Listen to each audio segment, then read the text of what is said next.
and lived there with my family till I was about 2, I think.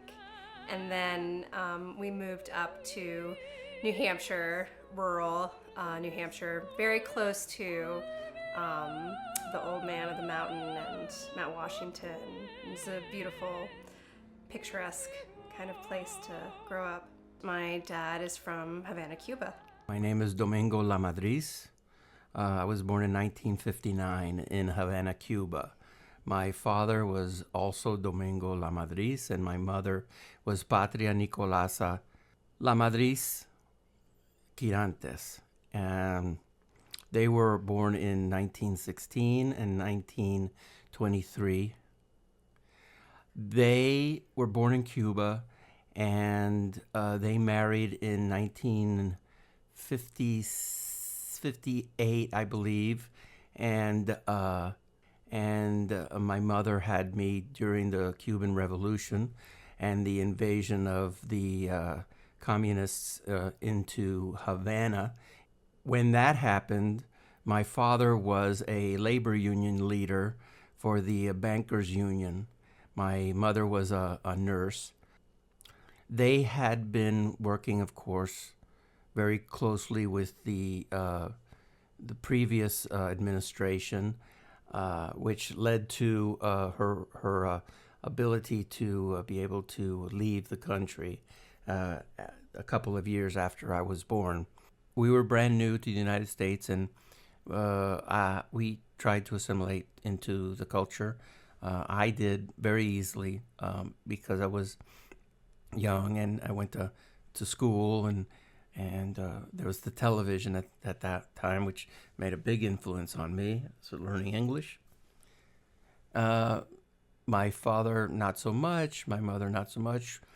We always spoke Spanish at home, so we felt connected. My only regret is that when I went to Miami, the Cubans in Miami, who were very kind of isolated and very entrenched in their culture, viewed me too American. So I obviously didn't like talking Spanish with them because I could tell that they knew that my Spanish was not of the same Cuban dialect as they were used to, which I enjoyed listening to, but I never talked that way.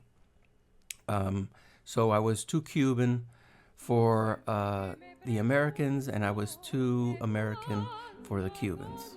I really didn't feel part of or identify in the Latin community or even the Cuban community.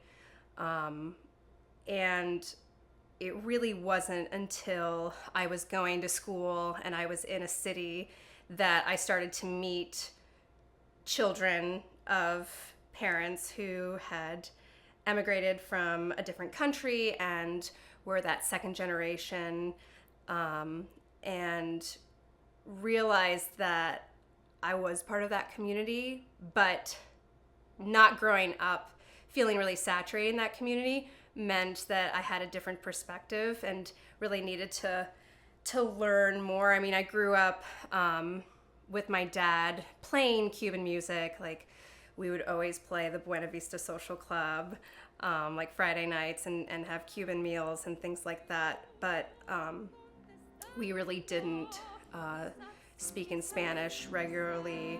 I was at home thinking about what I wanted to do and how I wanted to be creative musically. And initially, I dreamt up this idea of creating a program where I would have some French music and maybe some Americana music, and then what would be kind of cool would be to add a few Cuban songs, because I really didn't know any of the Cuban vocal works. I didn't get that representation when I was in the conservatory, so I really didn't know a lot of Latin American and Cuban music specifically. I looked up Cuban composers and specifically found one that kept popping up, which was Ernesto Lecuona. who is known for, especially his piano and vocal music. And so I found some recordings online, not a ton, but enough to really get a good sense of his style of music. I noticed when I had the anthology that it was edited by this guy, Pablo Zinger. A tu lado vivirán y te hablarán como cuando estás conmigo.